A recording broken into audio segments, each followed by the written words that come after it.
তো আমি আর আমার বড় মাসি চলে গেছিলাম জামাই ষষ্ঠীতে। তো দেখো মা সব কিছু সাজিয়ে গুছিয়ে রেখেছে, এবার মা ওকে আশীর্বাদ করবে।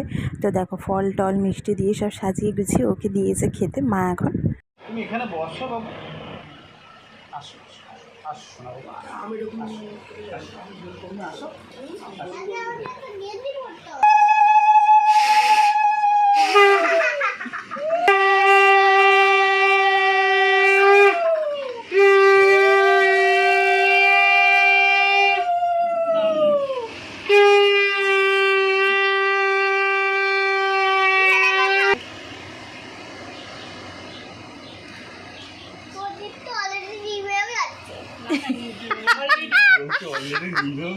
না না নেমেনি বাবা, নেমেনি।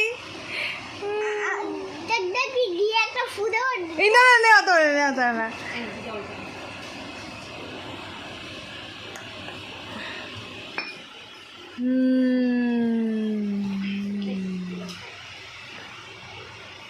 মাকে দাও।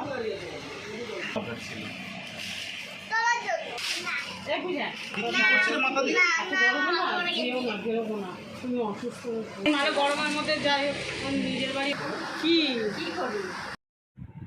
সকালের খাওয়া দাওয়া তো কমপ্লিট হয়ে গেছে। এবারে দুপুরের লাঞ্চে কী কী ছিল দেখো। বৌদি অনেক কিছু রান্না করেছে আজকে, মা আর বৌদি মিলে। তো সবাইকে গুছিয়ে খেতে দিয়েছে। আমার বড় বসাই বসেছিল, তারপরে আর একটা জামাইবাবু এসেছিলো, সেও বসেছিল একসাথে। আমার ছোটদাবাইও খেতে বসে গেছিলো একসাথে। তো দেখো সবাইকে গুছিয়ে রান্না করে বৌদি খেতে দিচ্ছে। আর অনেক কিছু রান্না করেছে বৌদি, অনেক, দেখতেই পাচ্ছে এখানে অনেক অনেক কিছুই রান্না করেছে। মাছ করেছে, মাংস করেছে, মুড়ি ঘন্ট করেছে, দই কাতলা করেছে, ডাল করেছে, সবজি ডাল করেছে, অনেক কিছু রান্না করে সে গুছিয়ে তার ননদের বরকে খেতে দিচ্ছিলো। যাই হোক, তো সবাই খেতে বসে পড়েছে।